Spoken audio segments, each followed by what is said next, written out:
Sorry to sort of barge in here and run this whole thing like this, but I guess, Marshall wanted to do this, so we happen to be in the area, and so here we are. Could you explain Project Camelot? Sure, I'll do that. We are a website for whistleblowers from Black projects, and we also interview contactees and experiencers and authors and researchers. This is probably not important, but just because I deal with whistleblowers. Yeah, that's okay. Someone turn that off. I just always have to chat. If you understand whistleblowers, so whistleblowers from Black projects are just like whistleblowers in any sort of mainstream, except that they're much more covert, and a lot of them are breaking national security oaths, etc. And we're famous for doing what is called the guerrilla filmmaking style, just putting a camera in front of somebody. We don't do sound bites. We allow them to talk for like 2 hours at a time. I'm not your usual interviewer, so, because I get a lot of flack. Some people love it and some people hate it. So my apologies to those of you that hate it. But what I do is I tend more to delve into and challenge and, and really go into a subject matter and try to bring out the person in ways that they're maybe not accustomed to doing. Because the whole mission that Project Camelot is about is to get the truth out. And what happens with whistleblowers and a lot of people that are giving testimony of any kind, there's a lot of programming often that takes place.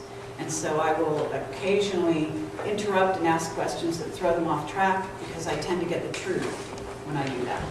And so it's an interesting tactic. But in this case, Marshall, I've prepared him. But also he seems to be, more or less used to giving the truth as he knows it. So this won't be so jarring for him, as it is for sometimes some of my interviewees. So that's the overview.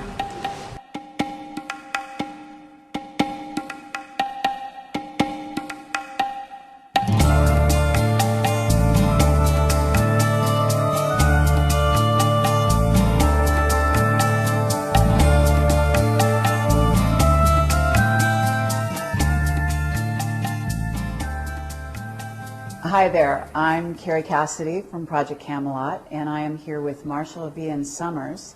And this is a very impromptu interview done in a live setting because Marshall is up here in Estes Park, Colorado, and I happen to fly into Colorado as well to visit some friends this weekend. And I have a friend who's in attendance here who has sort of arranged this to happen, and we happen to be in the area, so I thought, why not? And I am familiar with Marshall's work. I've read Allies of Humanity, I believe the first ebook, maybe even the second, I don't know. I read an ebook. You read an ebook, okay. And so I am familiar with a lot of that, and I approve of that message, let me say, because it does take into account some of the philosophies of Project Camelot in general, and I will allow Marshall to really go in depth on that subject.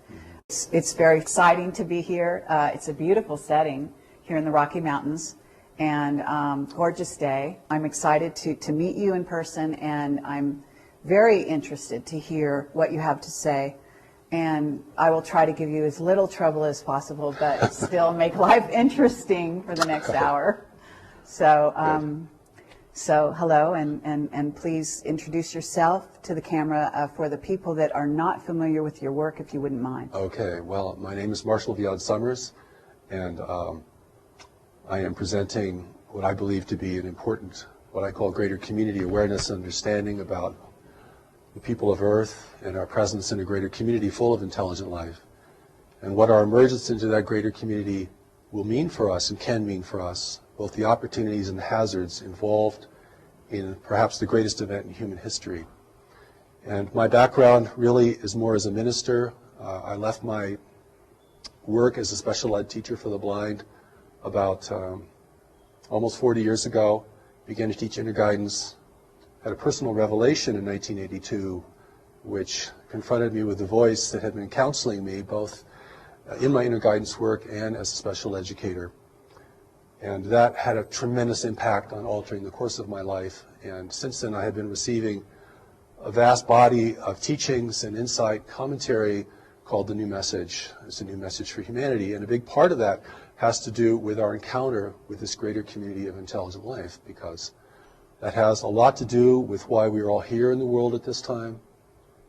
But we as terrestrial dwellers do not yet have the wisdom, or nor the perspective, nor the insight enough yet to be able to comprehend this greater community sufficiently so that we as the native peoples of the world do not make the kind of critical errors that the native peoples in the past have made regarding their first contacts with explorers from beyond. Okay, now just because I'm curious, and I think that the viewer will be as well, you say you had a voice that sort of changed your path come forward, and I assume this is sort of like a contact experience of some kind. Yes. And I'm wondering, could you describe the contact in a little more depth? Certain race of beings, et cetera, and is this an ongoing contact? Do you feel that you're communicating with your higher self, or do you feel that you are actually communicating with a group of beings that are a specific race of beings, for example? Okay. I consider the voice of the voice, the primary voice, to be an angelic voice. And it was this angelic voice that began to speak to me in my work with blind children. Because anyone who works with the handicapped has to be able to develop certain kinds of intuitive skills. You can't go by the book if you're really going to teach young people how to be independent livers or live independently. And so this voice grew in scope and power for me to such a point that it began to give me curricula to teach. And I taught that curriculum, and I also studied it. I also made myself the first student of my work always. And this built up to such a point that I had an epiphany of my own, because certainly that voice isn't here simply to make you feel comfortable or to make you happy, but to ask you to do something significant and to engage you in serving the world beyond what you had considered to be possible or even preferable before. So this voice experience has grown into a major aspect of my life and certainly the source of my work. And it was this voice that asked me to receive the Allies of Humanity briefings from a group of observers, off-planet observers, who were witnessing the extraterrestrial intervention in our world and wanted to provide us wisdom about that intervention, to equip us and forearm us and forewarn us of what that could mean for us.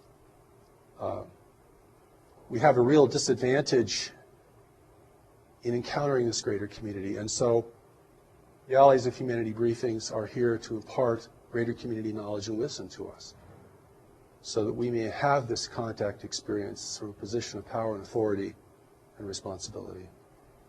But the angelic voice is the voice of the new message. It's the voice that has presented all of my writings, all of my recordings, and now is beginning to reach people in other countries and around the world. So it has been quite an inexplicable journey. So whenever anyone asks me about my life and how did you come into this, I'm always bewildered at how I'm going to answer such a thing. And I think you understand this, because anyone who is connected beneath the surface of the mind, what you could call the higher self or the deeper self, begins to live a much more inexplicable life. And I know many of your readers and viewers understand this and experience this, as do the people who are gathered here today. I guess I'm a little confused in terms of when you call it an angelic voice and you say the Allies of Humanity material that you were given. Yes. Did that come from the angelic voice, or did it come from another group that was then communicating to the angelic voice? Is there some kind of relationship here? Well, yes. The Allies of Humanity briefings are briefings from an extraterrestrial source. It's an authentic off-planet communication that I was asked to receive. And I should mention that when I was asked to receive this, I was very resistant to it. I just did not want to get involved in this arena called the extraterrestrial presence in the world. But before, in 1996, I was preparing Greater Community Spirituality, which is a very core book to the New Message teachings. And of course, it deals a great deal with the greater community, understanding God at the level of the greater community, understanding our association, our individual association with the universe full of intelligent life, what wisdom means there, the things that we do not yet understand in order to function there responsibly and effectively. And it was this voice that asked me to receive an off-planet source called the Allies of Humanity. And I finally relented because after a while, I mean, freedom is no choice in that sense.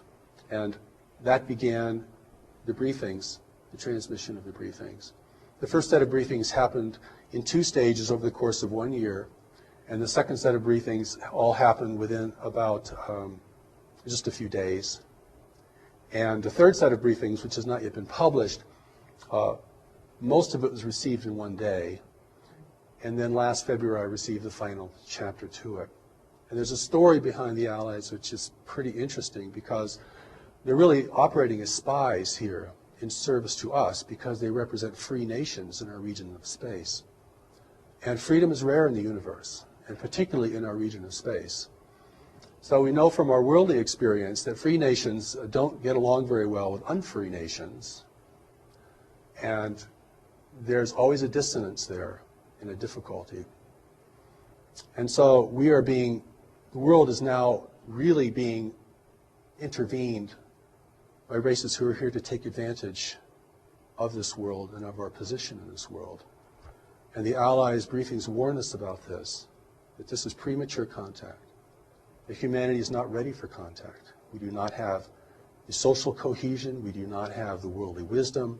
We're not prepared for this kind of engagement with races who can be far more clever and effective than we are, and who can exert much more control over the mental environment, a reality that we're only just beginning to understand. And so the briefings are really here not only to warn us, but to encourage us. Because what I see in the world today is that individuals and groups of individuals are losing confidence, not only in themselves individually, but in human institutions, human leadership. And of course, we all have good reasons to doubt human leadership. But this erosion of confidence in ourselves and one another sets the stage for the kind of intervention that is occurring in the world today, which is not a military intervention. It's an intervention of persuasion and dissonance, and it's manifesting itself in different ways. And so it's very important for us, particularly for people who have a spiritual grounding, who are focused spiritually, because we can make some very critical mistakes in assuming that whatever happens to us is the right thing to happen to us. You've heard these kind of platitudes. Mm-hmm. We're right where we just need to be. God gives us whatever we need. We can handle whatever happens. These are the kind of ideas that can really get us in trouble in engaging with the complexity of life, even as it's manifesting in our world today. Okay, well, very true words. In terms of the way the briefings came to you, can you describe how they came to you, like literally the physical way they came to you, and whether or not you say they came sort of through this this particular race or a group of races, and I'm not sure which, and whether or not they manifested to you interdimensionally, physically, or whether you were, you saw them in, however it was for you. Okay, well, because a lot of people have different question. Experiences in that way when Certainly. they get telepathic information from other beings, other races, which may or may not be authentic, Right. and coming from source and so on and so on, so forth. So can you describe sort of the nuts and bolts of that, and then we'll get into the context of the certainly. material. Well, I'll hold this in contrast to the experience of the angelic presence, which is a tremendous presence. In fact, for me, it was so tremendous that when I really was able to face it completely, it had a kind of devastating effect on my life. It wasn't a sweet and comforting kind of experience. It was more like being blasted by radiation, and it certainly created a shift in me. And so I hold that kind of experience, which is a tremendous experience presence, will fill the entire room You can't think of anything else. You can't do anything else. I mean, it's overwhelming. And if you have not learned to recognize what it is, you might think it is a terrible thing that's happening to you. You might be terrified of it. So I've had a long runway in preparing to receive this kind of presence and to receive this communication. But the allies, I did not meet them personally. They've never visited the planet. They've never been on the planet. And they make it very clear that the real allies of humanity are not here and will not come. We can talk about why that is so from an ethical and practical standpoint. So my experience with the allies was like hearing a voice on a very long distance call. No personality, no presence, something far, far away. Because they were far away. I mean, even positioned in our solar system discreetly as they were at the beginning, they were still very far away. And so this was a divine connection that is free of mechanical interference and interception. It is something we don't know how to create. I don't know if anyone knows how to create this. And so there could be no interference from the intervention itself and no interception. But for me, it was a very faint experience compared to the experience of the presence. So no dramatic meetings, didn't get on any spaceships, didn't travel around the galaxy. I didn't do anything like that. And yet the emphasis on my receiving this was so strong. And had that emphasis not been there, I'm sure I would have just dismissed it as an errant kind of experience or an annoyance. Or, no, I don't want to do that. But it proved to be very important, and I recorded it in my voice, and it was transcribed. But when I read the Allies of Humanity briefings, I know this is not coming from me. And I think especially notable in the Allies is the regard it has for humanity. A seeming regard that's much greater than I think most of us have for our own selves as a race. I mean, we're a pretty clumsy, violent, and disorganized race. Collectively, we might be fantastic individually, but collectively we don't make a very good show in our local universe. And the Allies do comment on that. But for me, the engagement was very, very subtle. But when I locked into that, it was quite strong. I mean, the words flowed, the feeling flowed, the kind of beyond words you would hear in a communication had real power and efficacy, and certainly affected me, affected the people who were the first to listen to these. But it's just my voice. Whereas when you listen to the angelic presence speaking through me, you're hearing a totally different voice. I mean, it has somewhat like my voice because it's using my body as a platform, but that's clearly not me. In fact, we listened to one of the recordings this morning in our conference, which we call the encampment, and I listened to that voice and I thought, I wish I could talk like that. I really do, and I mean that. I've tried and I can't do it. You have a 40-minute presentation, it's word perfect, every sentence is powerful, the inflections are perfect, nobody can figure out what the accent is. I don't know.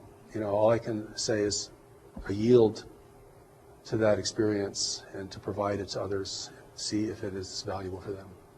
So I have a couple different directions I want to go, and I know we have limited time here, so I'm going to try to do it easily and quickly. But so in terms of, first of all, you heard it as it was a distant telephone call. So is it in your head a voice, and then you are sort of taking dictation, writing it down, or speaking it out? No, I hear it as a voice, and then that voice locks onto my voice, and then I can speak it and record it. Okay. It's way too fast for me to write. I've never been able to write these things down at the speed at which they're given. Okay, but you're hearing, it's like a sort of clear audience. Faint little voice. Faint little voice. In fact, before I received the first set of briefings, I was kept up almost an entire weekend because I didn't really want to accept it, by this little voice saying, would you please receive us? Receive us. Receive us. And this was like a ringing in your ear. It was so continual. It's like a repeating message. And but once I locked into the voice, I could speak it. And my inexplicable training has enabled me to do that. Okay. And once you started speaking what you were hearing, and you're saying, on the one hand, you did this with the angelic presence in a certain sense, then physically, I am assuming it was completely different. Completely different. The contrast couldn't be greater. Okay. No presence, no sense of anyone nearby. You're hearing something very, very distant. It's Nothing visual? No, it's like it's coming through a tube. Like someone speaking through a long tube. Okay. And that's one of the ways that I knew there was something very different, and that's why at the beginning I was resistant, because I just didn't want to deal with voices I don't know, and particularly if they claim to be off-planet and physical and things like that. But what they reveal, I think, is pretty remarkable and very clear and very shocking, and not only shocking in terms of what we don't know, but shocking in terms of what we might reconsider that we think we already know about the extraterrestrial presence and what it means for our world. I'd love to go down some of these paths very deeply, but at this moment, let's talk about what it is they are talking about. What are some of the main premises that they brought forward for the people that don't know? And I know that some people, certainly in the audience, are going to be very familiar with this. But if you could delineate out some of that information, Certainly. maybe quickly and concisely, and then we can go deeper into sort of the nature of some of the things you have more recently gotten. That's good. First, they want us to know that there are free races actually out in the universe. And that the universe is governed by nature, and no one has been able to overcome nature. Now, this is very important because we think technology has no end, and that it can replace all the constraints of nature. And they make it very clear that the more advanced a race is technologically, the greater its need for resources. The more it has to be engaged in complex arenas of trade, the more it has to be uniform and undemocratic, and the more it's actually vulnerable to having access to what it needs from the greater community. And we live in a highly populated part of the universe where there's not a lot of frontier, where there are very strict rules of trade, a great deal of control over territory. It's not the Wild West out there, free for our taking. And war has been suppressed in this region of space. Conquest is suppressed. So if you want to gain influence over another world, you have to do it through other means. And the other means have been cultivated to a very high degree. We're talking about persuasion and deception. Okay. And here we are, the native peoples of the world, thinking that we're in the center of the universe, that if anyone would come to visit us, they would come to help us, most naturally, because we are so important to the cosmos. And, we, of course, want higher technology because we want power.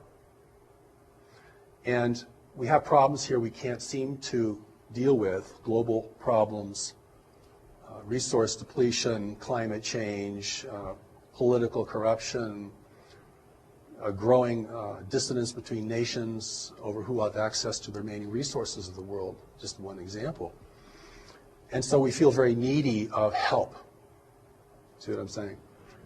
And so the Allies briefings make it very clear that those who are in the world today will present themselves as agents of change and beneficial change for humanity. The world cannot be militarily overtaken because it would destroy its value. None of the races visiting our world can live here because of the biological hazard. So they need human assistance. They need us to use the planet the way they want it used. And they'll even use all of our infrastructure. And the reason that this is new and not ancient is because only in the latter part of the 20th century have we created an infrastructure that foreign races can utilize. The native peoples couldn't do anything for them. Okay, well, what about the times of Atlantis? The world's been visited throughout its history There have been attempts to colonize the planet. They've all failed because of the biological hazard. And biological hazard is a very big deal in the greater community, and we can certainly talk about that if we have any time. Mm-hmm. And I think the Allies' intention is to warn us that there are different races of beings here, but they're all part of an intervention. And there are competing groups here in the world. And they're multiracial. So we may see them in different forms, and they can certainly project forms. I don't mean that mysteriously, I mean that technologically. I mean, they can project images holographically into our environment. And they will use our aspirations, our greed, our corruption, our uncertainty, and our insecurity to build their importance. And certainly, even at this point, they have enough human representatives and apologists in the world that will promote their importance and the idea that humanity cannot make it on its own, that our leaders are incorrigible, that our institutions are too flawed to be redeemed, and that we must have their health and their brilliance and even their spiritual enlightenment in order to redeem ourselves and to take care of our world in the way that we might aspire to. Excuse me. No problem. Well, that is clearly what they want to persuade us of. I understand. Now, what we don't understand is what constrains the intervention. People say, well, if they want the place, they should just come take it. I mean, if they're not taken by force, it means they're probably not violent, or they're probably not here to harm us in any way. But see, there's so many missing pieces to this puzzle that we can't add, that I think the briefings attempt to add in the most clearest and lucid manner possible. I mean, you know, your 10-year-old could read The Allies of Humanity and get it.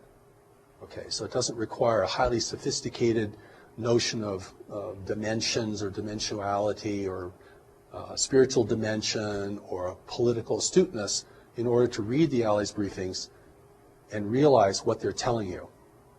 Is they're telling you you're facing a subtle invasion that is not here to destroy you, but to utilize you, and will use your strengths and your witnesses and your adaptability to this world, which they do not possess, in order to establish their own agenda here.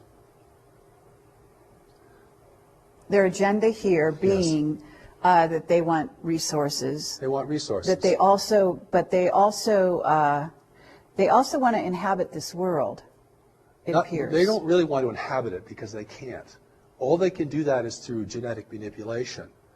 But even genetic manipulation is a very time-consuming and difficult task. And that's why the intervention has taken a very slow pathway. It just happens to be the most effective way to ingrain yourself in the consciousness, in the biological reality of another race. Okay, and at this point, you're talking, do you want to talk about the various races that are involved in this sort of covert invasion? Or, you know, do you want to delineate out some of those races? Because obviously there are many, and we can't list all, 57 or more, because those are, some of our intel that tells us that at least 57 races, but quite possibly more. That's right. And do you want to, at least for the listener, because I know that you're using terminology just in your phrasing, that if people aren't quick and don't already have a background in this, they might actually have misunderstood what you said, because you'll say foreign, and they may think, well, we're in the United States, maybe he means France, and I, just because, I catch it, because obviously I'm used to thinking along these lines, But what I'd like you to do is, we're talking about an invasionary force, because people are very sort of hyped up on the notion that, oh, maybe we'll be invaded sometime in the future. A lot of movies bring that possibility forward.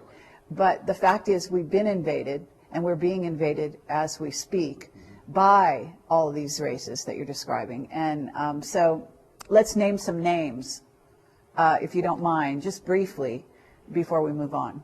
Well, first of all, there are no names given in the Allies' briefings. They do not describe where they're from because they want to protect their free Yes, I worlds. noticed that. They also do not describe in names the races who are here because it would be meaningless to us, or it could certainly generate a lot of fantasy and speculation. What is important to us is to know that those in our world today are resource explorers, and they are working beneath the rules or around the rules of engagement that are established in our region of space in order to have access to our world. If it appears to outside observers that their presence here is not resisted or denounced, then they have, within the rules of engagement in our region of space, they can be here without setting off alarms to their competitors or establishing official oversight problems. The official oversight is there's no government ruling the universe, but there are governments ruling trade. And trade rules everything for advanced nations that are interdependent with one another. And that is where the control is demonstrated. Advanced intergalactic nations. Yes, intergalactic, the advanced nations. And there's so many things here that, whenever I talk about this, I have to kind of paint a picture in the background because the picture is very different than what most people think today.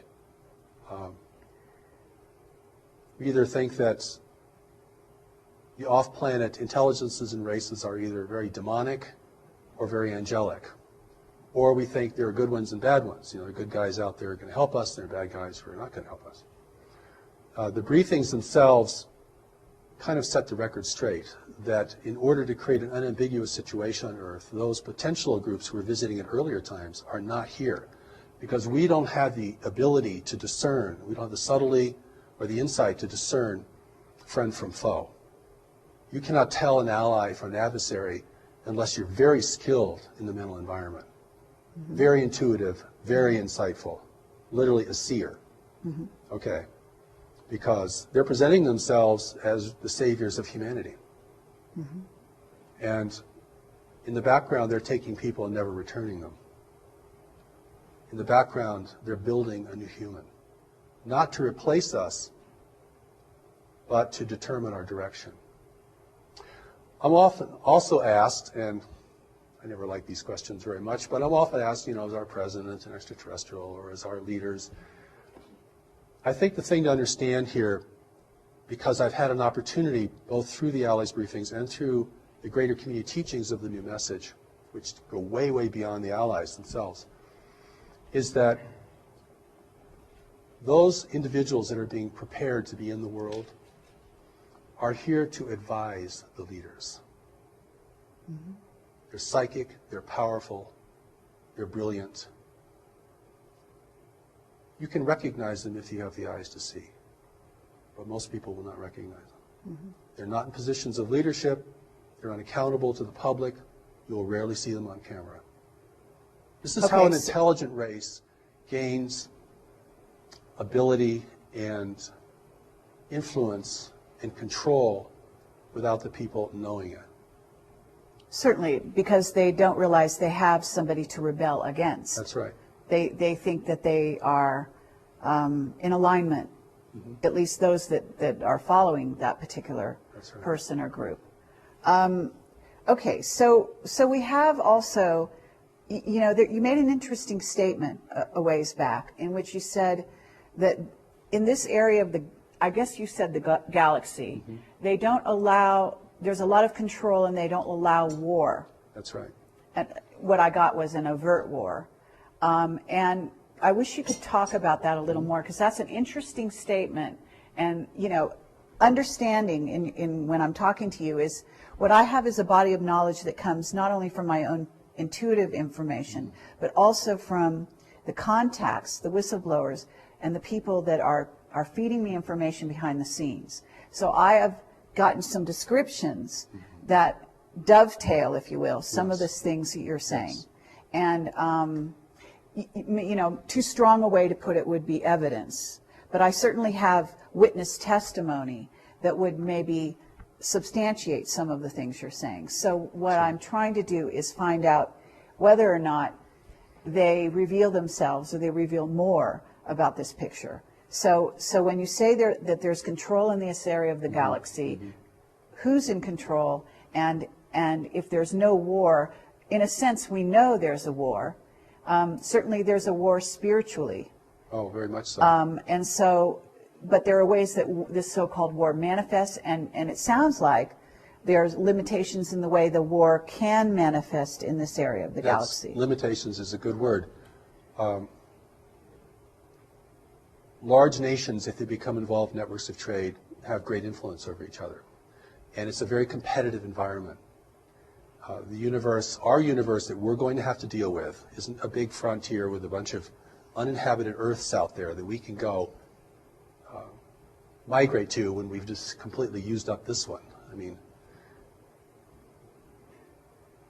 and this reality is a very competitive reality. And so the skill in mental environment, the skill in persuasion, the skill of seers, the skill of things that we might hold to be very spiritual, but now have been used or are used in a very mundane and even invasive way, are used a great deal. I mean, once the rules are established, everyone figures out a way to get around them, or to skirt them, or to operate within them effectively. And of course, we're like the young child that goes into the big city. No, we don't know anything about the social reality, the political reality of that metropolis.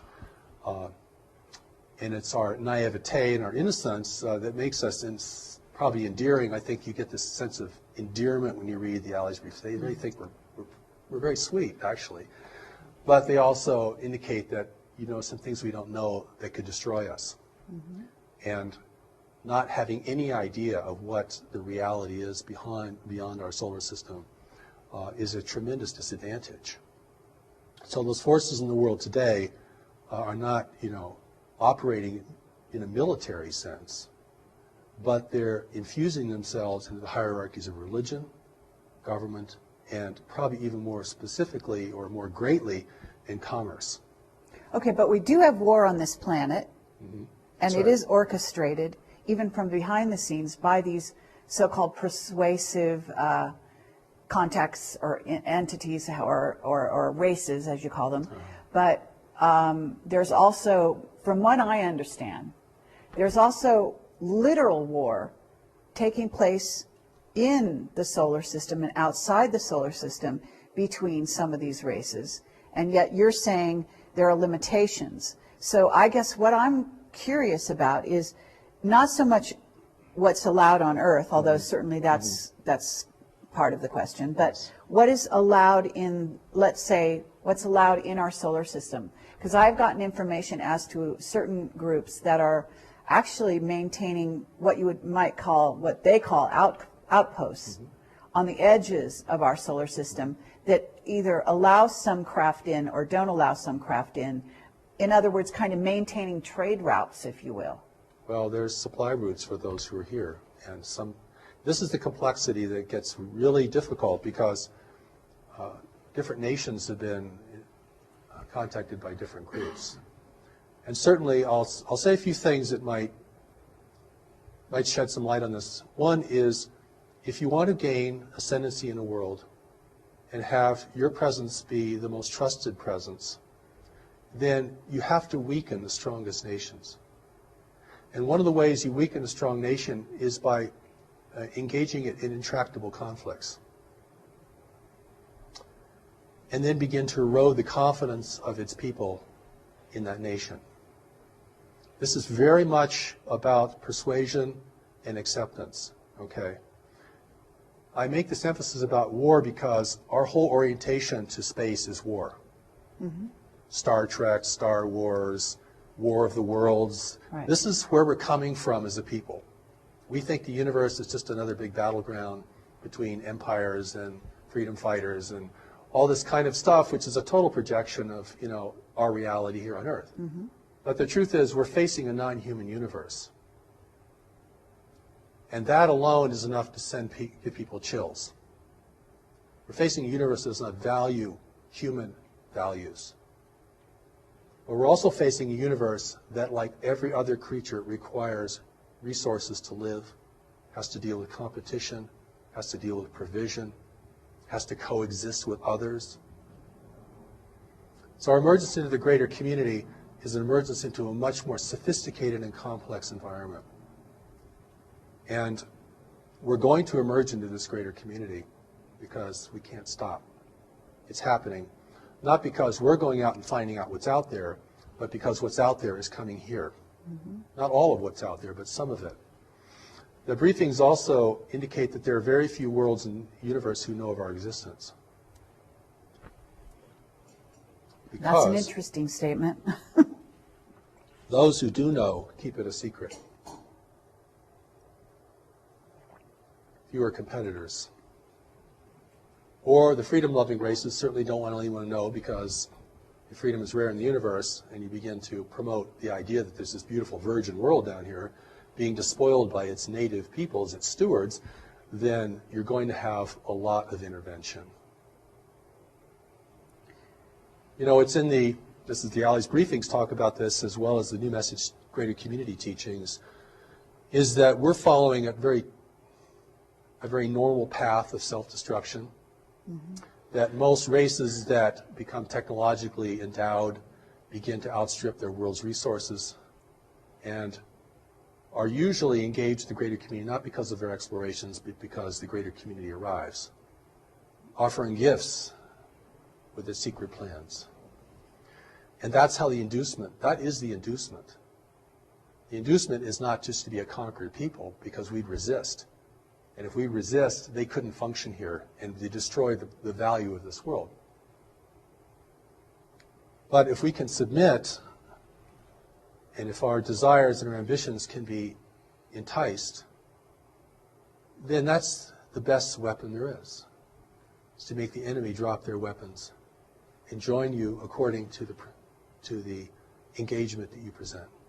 Okay, so on a certain level, what you're talking about, because as above, so below. So there's a certain level at which I can use certain phrases like being co-opted. So if I'm here on Earth and I have a corporation and I co-opt the opposition by bringing them on board to my agenda, or even a portion of my agenda, and not tell them about my hidden agenda, then I'm co-opting them, because they're, you know, if I'm Coca-Cola, I get them to, you know, to drink my Coke and maybe make a great deal with them. And if they're a lesser power, you know, a lesser powerhouse, corporate speaking, in the world, then they come on board and they think, oh, they got lots of bells and whistles and they get to be my so-called friend. But in reality, that's not really what's going on there, right? That's right. I'm Coca-Cola and I'm going into Africa and giving them Coke, free Coke, even whatever. I give a lot of things away, right, initially. Sure. And then they become my friends, and then they let me in and they let me buy land, they let me build corporations, build, you know, and then pretty soon I'm employing them, but pretty soon I'm also ruling them because I'm employing them. That's right. And so on and so forth. So by the same token, if we go off planet, a similar thing is going on. We bring in, they bring in the bells and whistles, which are free energy, you know, technology to go off planet. The idea of terraforming other planets is very appealing to a race that is despoiling their own planet, right? Certainly.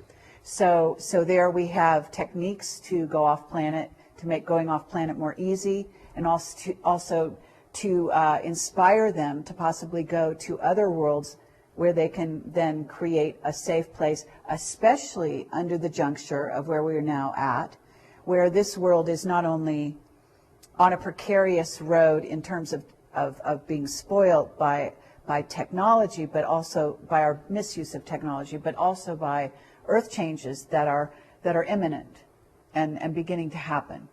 So that in that scenario, and then some of our black projects have what is called, you know, Project Looking Glass, and they have future technologies that can see the future, or potential futures that have more potential of happening than other potential futures, and then that gives them the upper hand, certain countries on this planet, the upper hand, so they can conduct businesses in a certain way to go in alignment with a positive agenda towards the future that looks like it's more likely going to happen anyway. So they're planning for a, you know, for a certain scenario, and the scenario involves earth changes on the one hand, it involves rolling out a sort of population elimination agenda on another, and then also sort of this resources trading establishments with various races off planet, to where these alliances have been made and built and kept up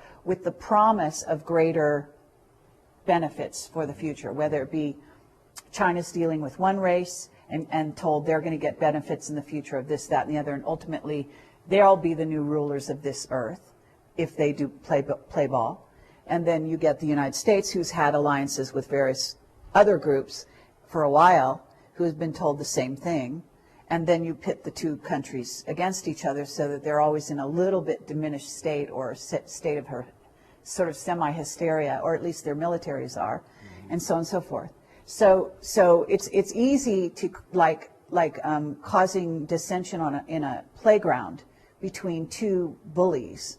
If you get the bullies fighting with each other, they're not going to really be watching what you're doing anyway, and you're over here sort of taking their gold and telling them, you know, it's a good thing for you because you're going to back them in the future and all that kind of thing, right? I think you begin to get the gist. This is very, it's a Sorry very, for very that. well, no, but it's very well said. And we're, you know, even today, even in the world even without an extraterrestrial presence here, I mean, we're starting to learn about the power of influence. You know, this is not, in most places in the world, this is not gunboat diplomacy anymore. This is about dependence. A nation becomes dependent upon what you purchase from them or provide them, then without changing their flag or their language, you begin to determine the course of their destiny. Mm-hmm. You don't really want to occupy them because that is way too expensive and difficult. You don't want them to resist you because that's way too difficult. And this is beginning to give us a picture of how nations influence one another in a greater community where the level of sophistication is much, much higher and where the psychic abilities are much higher. So I always want to take this into a larger arena of life, and also I hope we have time to talk about what the connection is to our core spirituality, because we are in the world today for a purpose, each of us. We're here to be in a time of transition and danger in the world. You know, the greater community, certainly many people feel connected to it anyway for reasons that they probably can't explain very well. And it's certainly going to be part of our collective and individual destiny. The fact that it's still, you know, barred from the social discourse doesn't diminish the fact that it's centrally important to our future and to what kind of world we're going to have. But it's very muddy water. And even the truth has been so sullied. I gave a presentation in Denver about 10 years ago to a group there, and a young man came out and he said to me afterwards, he said, you know, there hasn't been anything clean about the extraterrestrial presence for 25 years. And so, you know, we have to look now at what our relationship with this greater community is, our relationship with this intervention. I mean, not the whole universe is intervening here. I mean, we're just part of a larger environment, and we've come of age. Mm-hmm. We've reached puberty technologically, mm-hmm. Okay? We're now subject to greater interests, and we're also destroying the planet, the wealth of the planet, the wealth that others would value. It's biological wealth. When I say resources, I'm not talking about, you know, coal seams. I'm not talking about the kinds of things that we think are really important. I'm talking about biological elements in a universe of barren worlds. I'm talking about blood, talking about plasma, talking about cellulose. I'm talking about the building blocks of life. This is precious stuff. The recent Allies briefings say, you have no idea how important a tree is. So it's really important for us to begin to get a more greater community perspective, if that's possible, than simply projecting all of our values out onto space, which will never really inform us of what we're dealing with. And that's what I think the Allies briefings, the greater community teachings of the new message, give us an opportunity to step out of this and to see the universe in a more prosaic manner, not a multidimensional, not in a way that, you know, is extremely subtle, but in a way that's manifest, because we have to deal with the manifest reality before we can deal with the subtle reality. if we're running out of money, or if we've got a tumor in our side, right? Or if we've just lost our house, that's a lot more important than our meditation practice for that day. And so it's the manifest reality we have to begin to get a handle on.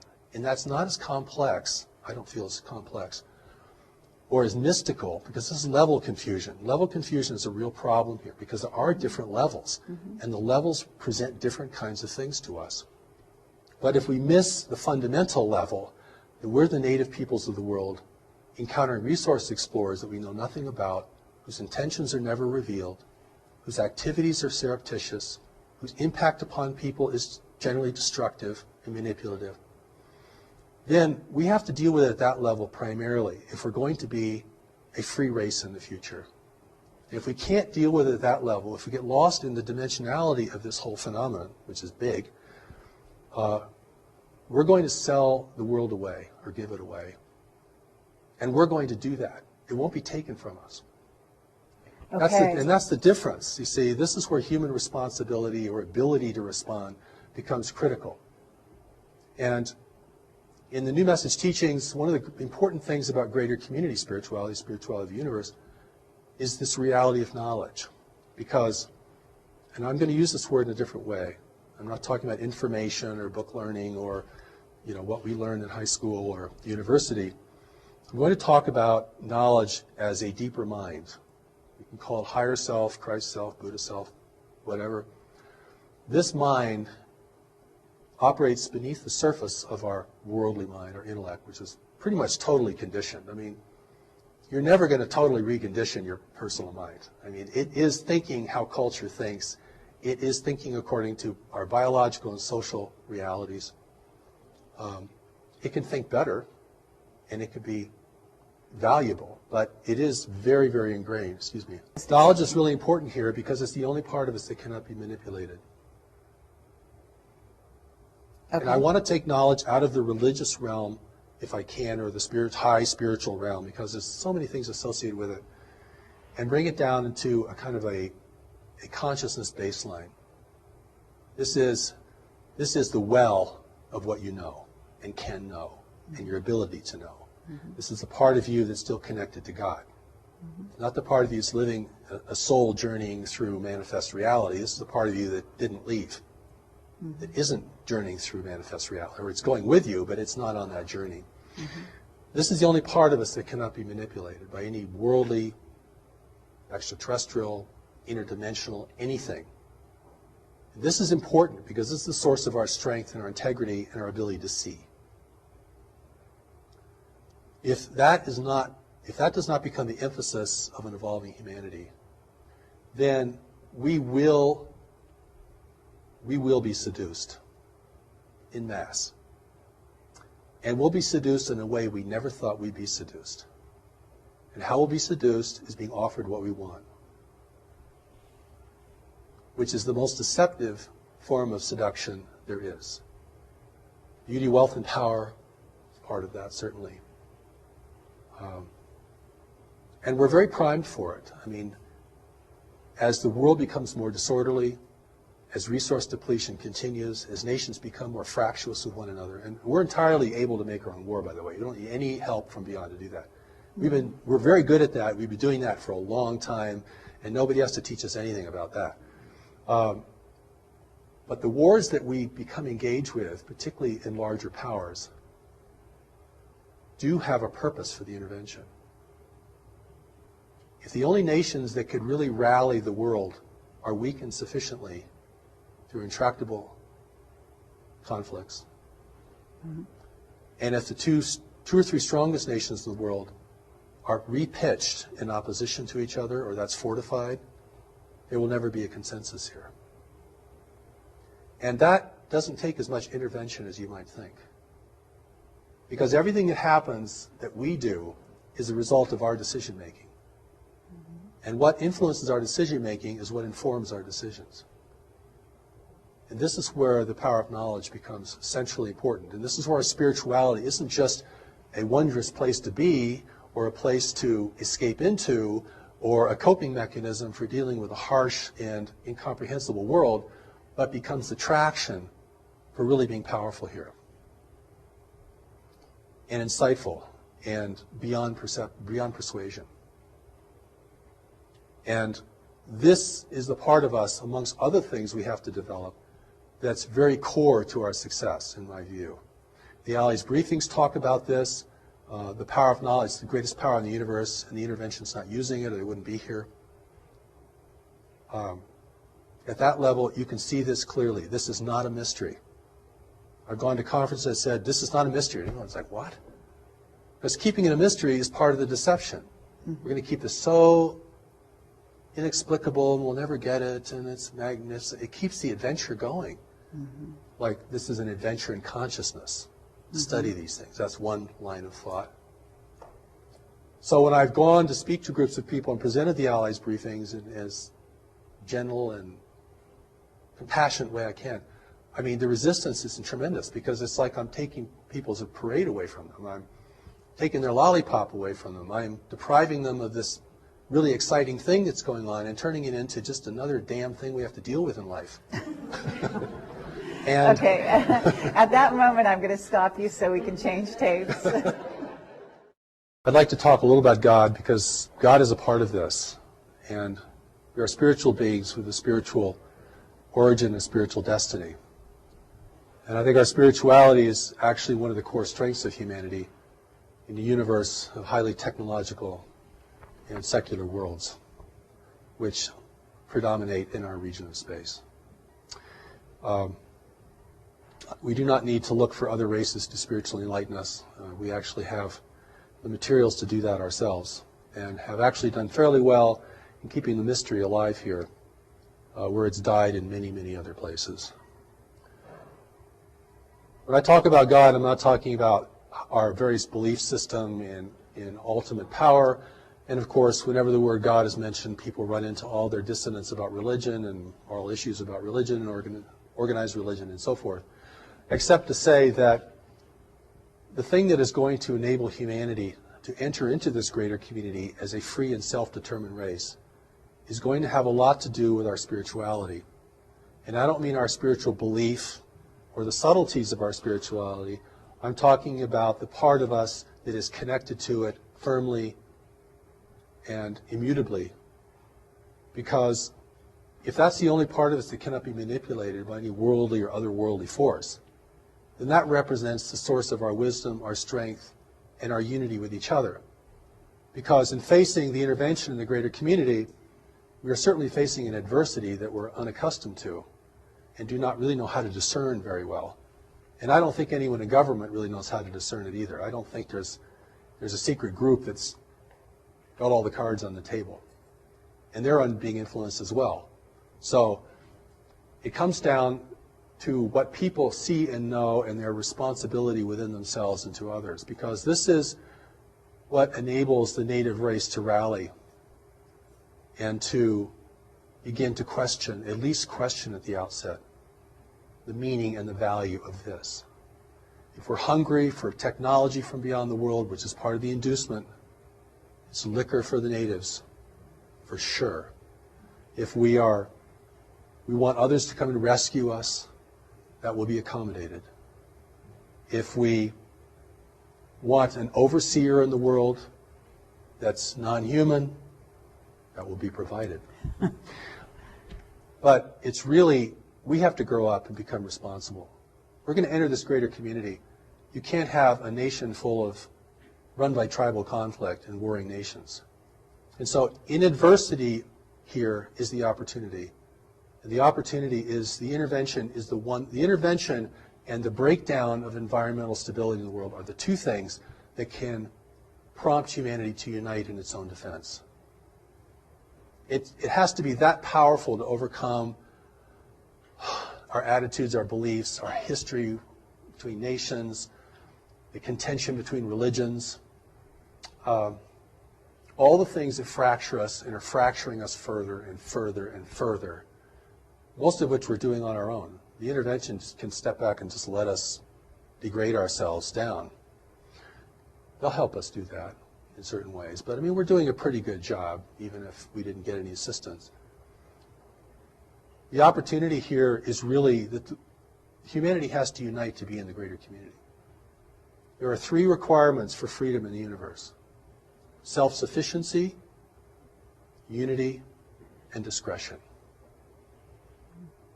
Now, we're clearly losing our self-sufficiency at an alarming rate. And we're spending tomorrow's inheritance like there was no inheritance. We're selling our children out, frankly. We're going to use up everything as fast as possible, always thinking that the well will never go dry. And the world is going to reshape itself to assist us in that as we degrade the planet and change its natural balances, which have enabled the rise of human civilization. Those balances, if they become imbalances, can reverse that process. We have to become united, not that we're all clones of each other or we all live under one flag, but the cooperation is, united we survive the greater community, divided we fail to it, we fall to it, eventually. And the third is discretion. We're broadcasting out into space our wars, our foolishness, our comedies, our tragedies, everything. Discrete observer may never understand our nature, but they can certainly understand our tendencies and behavior. That will have to stop. Free nations do not broadcast, except to each other in ways that are very safely encoded. The price of freedom in the universe is unity, self-sufficiency, and discretion. If we require other nations to provide our core resources here, human freedom will be lost.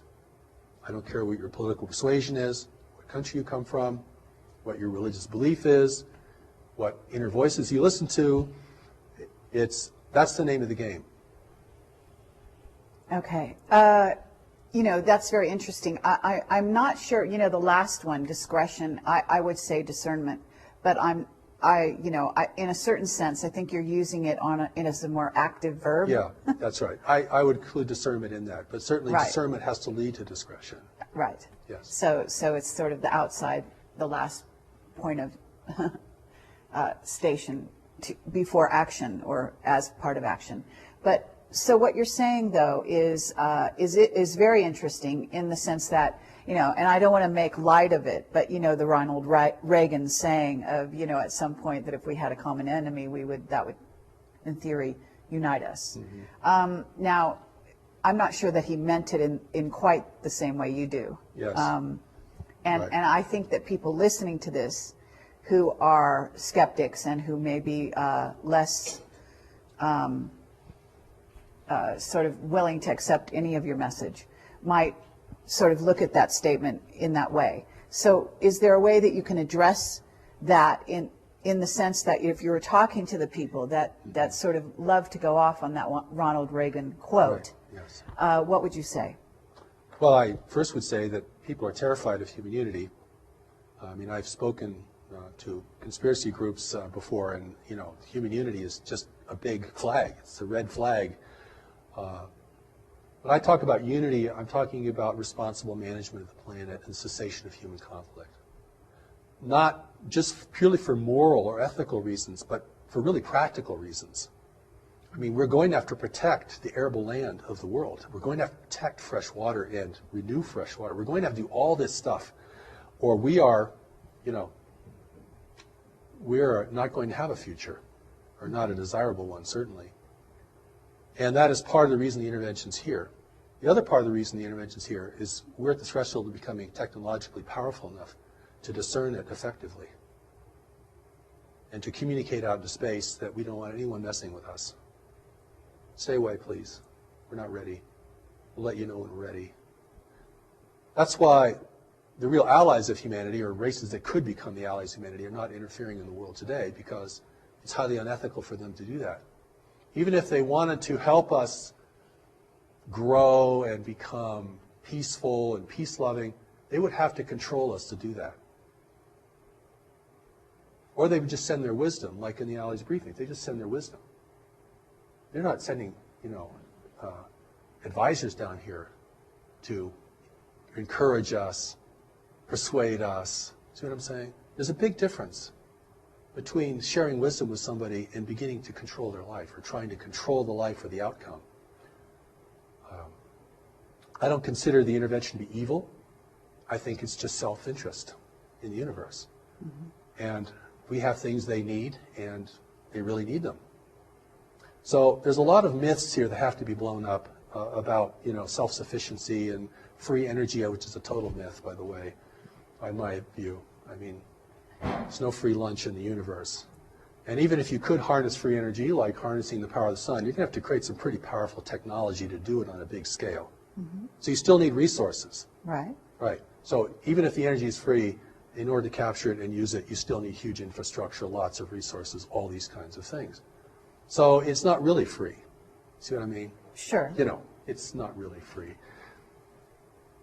But I want to go back to God, because whether people believe in God, it's important that they know that there's a part of them that cannot be corrupted. It has never been corrupted. And that there's a way that that part of them can speak to them and advise them. And this is, you can call it your ground of being, your gut feeling, whatever you might call it within a religious or a general vernacular. There's a part of us that has to advise us. Well, or you could say to the intervention, can't you just see this for what it is? 50 years of UFO research, can't see it for what it is. Why is that? 50 years of UFO research, cannot see this. Oh, we know we're being visited, sure. We knew that 50 years ago.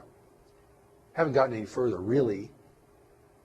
Got lots of sightings, got drawings, and radar, and tons of speculation, and lots of kind of science, pseudoscience, all kinds. But can anyone say, what is this? Well, we're talking about the agenda of the so-called invaders, Right. But what I'd like to get back to this idea of what you're talking about, which is sort of humanity's core essence, if you will, which might be the terminology I would use. But on the other hand, I also noted that a while ago, you related to a soul as not being the same thing as this essence that you're speaking about. And I think that's an important thing to address, because I think there will be spiritual people out there Certainly. that will be concerned at that distinction. That's right. Well, in the way that my understanding has evolved and what's been presented to me over these many years is that don't usually use the word soul very much. I describe it more as a part of us that's still connected to God, that's very wise and looks on everything with much greater discernment and depth. There's a part of us that is disconnected from God, and we live in the part most of the time that is disconnected. Mm-hmm. And that's almost the price of being in the world. Because if you really had full God awareness, you either wouldn't want to be here. It's way too dissonant. Or you'd have to be here on a major mission, and you'd garner a lot of resistance. And that, in that sense, that's enough. If you know that a part of you is wise and a part of you is not wise, and you can distinguish that on an increasing basis in your own experience, then whatever your religious affiliation or belief or ideology might be, you can relate to this. I mean, people know what I'm talking about. When I've gone to foreign countries and talked about the intervention, no problem getting that. Hey, we've been intervened with for centuries. We're being manipulated right now. There's no pretense of freedom and democracy and, nobody can affect us because, we're God's chosen race. And people know exactly what you're talking about. Mm-hmm. I mean, it's just from a different source. Oh, okay. Yeah, I can get that. Sure. And so it's this ability to see, recognize, and know things that's going to be very key. And it's, it's under the radar of the intellectual conversation. And in my view, it ends up in the final hour being the most important thing. Because we're never going to fully understand the intervention, how it works. We might finally figure out its impact on our governments and the way they behave, which I think a lot is being done there. I think on our end of the spectrum, we're putting a lot of things together. And that's your work. And it's very laudable work. It's very important work. Because that's the part of us that's going to capitulate first. And I want to say one more thing about that, if we have time. one of the arguments for intervention is that intervention threatens our economic interests. And therefore, our economic interests, you want to thwart intervention. But it's really the opposite. Our economic interests would be the first to be persuaded. If you can give power no one else has, one little piece of technology which may be a trinket in the universe, if that gives you supremacy in your world, your business world, your life, oh boy, that's unbridled greed right there. Well, I so mean, there is, in my work, though, yeah. these groups have been bought off in that way. In other words, that's a done deal. They have sold their souls in that regard. So what we're talking about is, now that they've done that, and they've done it in our name, so to speak, whether it be the U.S. government or Chinese governments have made deals with the visitors, okay, for these trinkets, as you call them. So knowing that it's been done, now what? well, I don't think it's a done deal, because there are elements in our government, this is what the Allies talk about. They don't really talk about our government because they don't really know much about our government, except that we transmit everything. Even the government transmissions can be, somebody could sit out there and read just our entire script, you know what I'm saying? There are factions within our government that are aware of the intervention and support it, and there are factions that resist it. Oh, right. So sure. this becomes very complex. I mean, when we talk about they've all been bought off, no. Has the government's all been bought off? No. The situation is much more fluid than that. Mm-hmm. Okay. Or it is a done deal. And we're just, Depends who we're underlings that talking are about. just going to complain and revolt and, make a lot of noise, and nothing's going to happen. The situation, the outcome has not been determined. Okay. And this is very important. Otherwise, you're really going to disempower people. Mm-hmm. And it's a very complex situation because we're talking about influence permeating lots of parts of our life, and in ways that we are beginning to understand. The other part of this equation is the intervention itself. What guides it, what restrains it, what it can and cannot do, how it has to behave here because it's being watched by other nations. And so if it appears, like I said before, if it appears that we are at least tolerating its presence, if it appears that we're accepting and benefiting its presence, then it looks like we are granting them permission to do whatever they want to do here.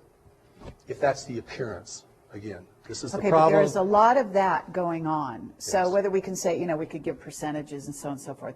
But the issue that I'm kind of trying to get to is that if we have a faction, and we're certainly aware of what we call white hats in the government around the world, who are not willing to cede sovereignty, whether it be of nations or individuals, to these visitors, whoever they are, regardless. Then at that point we have, in a sense, allies of humanity in our governments and in the powers that be, so to speak. And so given that we have that, then what is the next step? Because, there's a level at which individuals cede their freedoms, okay, and that has to do with how they interact with visiting races, and then also with governments and so on. And then there's a level at which governments cede their rights and so on. So at what point do they pull back, and how do they pull back? Because you're saying, in other words, if it's allowed on a certain level or tolerated, as you put it, then they proceed. So how do they say stop? And what is the terminology, what is the means, what are the methods in which individuals or governments or representatives of governments say to these beings, say to these invaders, stop? Or how does it communicate it to stop? I mean, if there's appearance of resistance here, opposition and resistance, that's powerful. Even if it comes from, the public. See what I'm saying? We don't know who's a white hat and who isn't a white hat in the government, and certain people certainly are, we can suspect in other ways, but it's what are we going to do? Right. What are you going to do? In your position, you have influence and can present many things to many people. What can I do? What can the people in this room do? What can anybody do? I mean, the first thing I think we have to do is begin to recognize this reality is occurring, and we have a responsibility to deal with it. If we think it's all going to be our government that's going to negotiate the outcome, we've already seceded our personal responsibility, regardless of the makeup of the government. I mean, the government may be more deluded than we are, and much more influenced. That's very likely. And so, My view, but and that is, it's really, this is a real power to the people kind of message, you see. And I mean, even if you broadcast on shortwave out in the universe, you know, we don't want intervention. We don't welcome intervention. You know, anything, any demonstration of resistance. You know, I've been invited to speak at conferences, and I'll go to these conferences. I'm the only person who questions the extraterrestrial motivation. Everyone else is completely sold on this. It's groovy, at least some of them are good. And we're going to get into this because this is really exciting, and boy, we're going to get so much good stuff from these people. But we know as human beings that if you want something from someone, you can never discern them. You want something from the intervention, you've already given your power away. You're going to be blind because of what you want, sure. or what you think you need, or what you think only they can give you. And what can they give us? They're not going to give us real technology. We turn into weaponry and probably, you know, destroy the infrastructure of the world. They're not going to give us spiritual wisdom, or we wouldn't want intervention. They're not going to give us, you know, high integrity, because if we had high integrity, we'd realize we're being messed with and we want everyone out of here. You all go home, please. We're not ready for you. We'll let you know when we're ready. When we establish our own rules of engagement in this planet and our own ethics of contact, then we will see who amongst we want to communicate with. That's from a position of power and authority. Listen, the Japanese kept the Europeans out for 200 years. And how they did it was they burned every ship that entered their region. Not very nice. But the message got pretty clear. And after a while, the ships stopped coming, right? So, you know, if the Native Americans had done that in the United States, we might have a different nation today. White people would be the minority. At a certain place, someone could say to you that if we are where you say we are, you know, what if I said to you that we are ready? Okay. What if I said to you that the information that I've gotten as Project Camelot is that consciousness on the planet is higher than is given credit for, going along the lines which you even are saying, which the Allied briefings, as you call them, say. And this is something I talk about when I go out and speak to groups, which is the amazing powers that reside in humanity that we don't give ourselves credit for. Yes. The amazing riches and skills and gifts that each and every person bring to the equation here on Earth. And that actually even superpowers are within our grasp. In other words, that this human encasement, whatever you want to call it, is perfectly conceivable for us because of our amazing potential genetically, as a genetic library, have all the skills embedded in our DNA that all the races that visit here have. In other words, they don't have something that we lack. We do have access to those things within ourselves. It's just that we don't know it. We don't develop it. But at this moment, I also think we are on the verge of, if you want to call it, you know, I would not say, as Jack Nicholson says, you know, you can't handle the truth. Actually, I say we can. And actually, speaking for this, you know, humanity here, I say there is a huge contingent, in my view. They write to us every day. Now, maybe I'm overly optimistic, but I feel that consciousness is at a place where they are ready. And so, just to wrap up, what would you say to them? And I think some of your advice, or the Allies' advice in a certain sense, if you want to call it advice, is very pertinent. Because if we are on the verge and we are ready, then what's the next step? I would say that we can be ready, and we're not quite ready. We have, as you mentioned, we have the resources to be ready. We know more about this planet than any other race in the universe. We're the only race in the universe who could survive here successfully without a great deal of adaptation. We know more about our nature than any other race in the universe. We know more about our history and our tendencies than anyone else in the universe. And that if other nations want to help us, they should share us their wisdom about what life is really like and the pitfalls and dangers of functioning in a greater community. So my emphasis through all of my work is to empower people to be strong, effective, and compassionate. But we're going to need strength. I put that first, because you can't be messing around in the face of the greater community. This is big time life.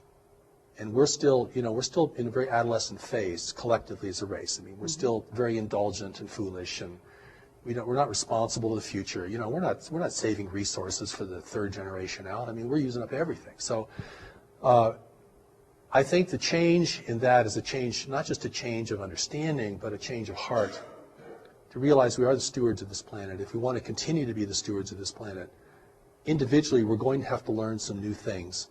And we're going to have to become really strong and honest and effective in our lives. And this is about individuals now. This is not about going to change the government. I think that's pretty hopeless as the first step. We're not going to get them to divulge their information, because if they ever do, it probably wouldn't be whole or complete anyway. And so, but we do need to learn about the greater community itself. We do need to learn about our personal strengths and responsibilities. We certainly all have to get our own house in order, personally, individually. And that's kind of that's a great starting place, of course. But, humanity can never give up. And the intervention is either here to win us over or discourage us from resisting. Mm-hmm. That's the power of persuasion. And I look around, I see, many people are on a downward spiral. They're losing heart, they're losing faith, they don't know how to handle their life. They're getting very discouraged by what they see in the world around them. Their own sense of inadequacy can overtake them. So, you have to build the person up. If you want to take them into a battle of who's going to control this world in the future. And this is a battle at another level, all right? Mm-hmm. This is like warfare at another level. Okay, we're not going to be clubbing each other over the head. But we are going to be determining, what has power and meaning in the world. And that's why, in my work, we present the Steps to Knowledge. It's available online. You can go read the Allies of Humanity at alliesofhumanity.org. Go to newmessage.org and study Steps to Knowledge. Putting tremendous things available so we can reach people not only in the Western nations, but all around the world. And something like 60% of the planet has access to cell phones now. It's amazing. And so that education and orientation has to happen, because no one on earth is going to win if an intervention is successful here. There are no winners amongst us. The profiteers will be subjugated just like the rest of us in a controlled world.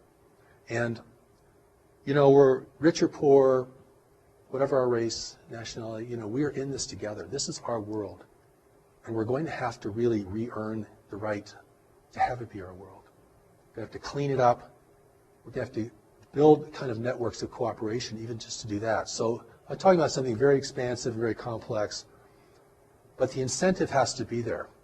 And the incentive isn't just for wonderful things. The incentive is also the fear of failure, because we can fail. And there's nothing wrong with being aware of that. We don't have to be terrified of the world to be aware of that. That's just a reality that we know we can fail. And if we understand that correctly, without denigrating ourselves, then we know we have the power to rise to occasions. And certainly there could be no greater occasion than this. Thank you. Thank you, Marshall Vian Summers. And I really appreciate it. What I'd like you to do is just give out perhaps your URL for the people listening, and any attending knowledge that they need in order to find your work and to pursue it further. Good, thank you for that. The Allies of Humanity briefings are at alliesofhumanity.org. We're a nonprofit organization. And the first Allies set of briefings is up there for everyone to read. It's also available in ebook now. And the second Allies briefing is in print. The third Allies briefing we hope to publish next year. One of the seminal works on the greater community for us is called Life in the Universe, which we plan to publish next year through New Knowledge Library. And we'll send out announcements and so forth. Our main website is newmessage.org, and there you can see much of the New Message teaching is available online, both in audio, the original voice of Revelation, what people can hear. That's the voice that spoke to me, that was recorded, and you can hear that.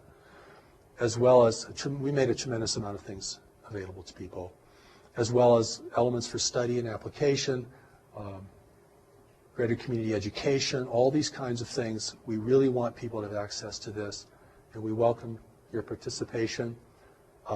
There is the Declaration of Human Sovereignty, which is a document modeled after the Declaration of Independence. It's kind of a statement indicating to the universe our will as the people of Earth, our rights. We establish our rights.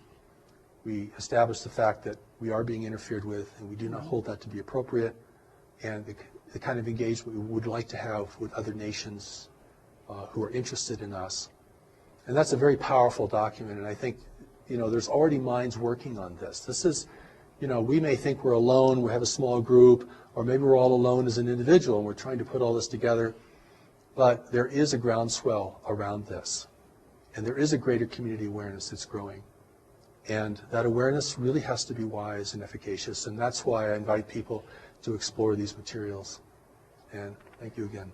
Okay, well, thank you very much. Now, I'm going to ask you one question that's going to open a whole can of worms, but I'm going to do it anyway right at the end, sort of a addendum, because I realize that if I don't ask you, people are going to say, oh my God, you didn't deal with this subject. So, Earth changes, and you have a video out that's fairly recent that I saw. I'm not sure if I saw the whole thing. I saw part of it. And you're addressing some of the imminent Earth changes that are going to be happening, and specifically you were addressing even this fall. And so this is a timely interview. Yes. We're dealing with some possibly imminent Earth changes as I speak. Today is September 11th, 2011. Sort of an auspicious day, perhaps, by some people's estimation. There's potentially Elenin, there's potentially Nibiru and or the brown dwarf incoming to our solar system. Not sure where you stand on those topics. But basically, what can you say briefly with honoring the fact that you do have it, have some issues with the length we've been going and so on. Just briefly, could you address what you think might be imminent and why? Well, I'll deal with the prosaic first, and the things that we can all touch upon is the fact that food, water, and energy are declining resources in the world, and will be increasingly so. And those things, which seem the most ordinary kinds of things, may in the end prove the most difficult for us. Certainly, earthquake activity is increasing. Volcanic activity seems to be increasing, from my understanding. And but I think the thing that's going to create tension between nations and in communities and within our own personal lives is going to be really the fundamentals, and the fact that when you look out on these beautiful mountains here, and I don't know if your camera can take any of that in, you're going to look at a dying forest. That's a dying forest out there, beginning to die. That's because the planetary climate has changed only 1 degree Fahrenheit. That is enough to unleash forces that I'm not sure anyone could foresee. Maybe if people did foresee that in the western United States alone, we've lost 40 million acres of trees from a very slight variation in our climate alone. That and the availability of water, clean water, the growing aridity of the world, particularly in highly populated areas such as Africa, the Sahel, the Middle East, Southeast Asia is having a critical water problem. These are earth changes that these are big things. This is a 4-alarm fire, actually. The other background things of increasing volcanic or seismic activity is going to have its impact as well. And I know there are other people who feel there are celestial forces that are increasing the frequency or the pitch of this, and I do not want to comment on that. I don't feel I really know enough about that to comment on that respectfully. But clearly, the pitch of the world, the intensity of things is escalating. And even if you come to a beautiful place like in the Rocky Mountains here, you can feel that escalation. I mean, young people are committing suicide and capitulating into drugs like never before. I mean, this isn't just uplifting people. This is also wearing us down. The pitch, the intensity, not just of more activity, but the actual intensity of the mental environment.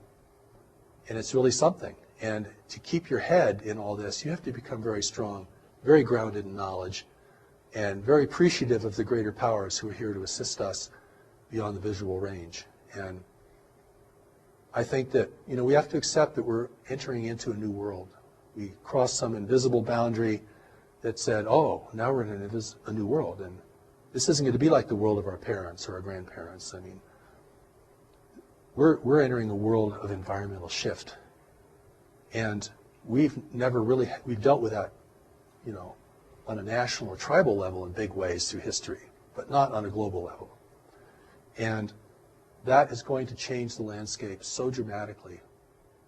It could change our whole idea of religion, could change certainly our governments and their functionality. It will be a great incentive to war, even without foreign persuasion, as a growing number of people attempt to drink from a slowly shrinking well.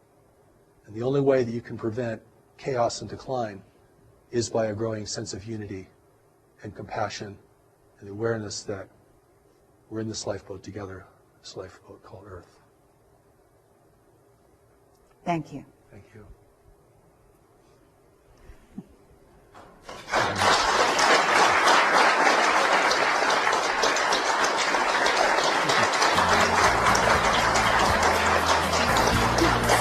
You're good.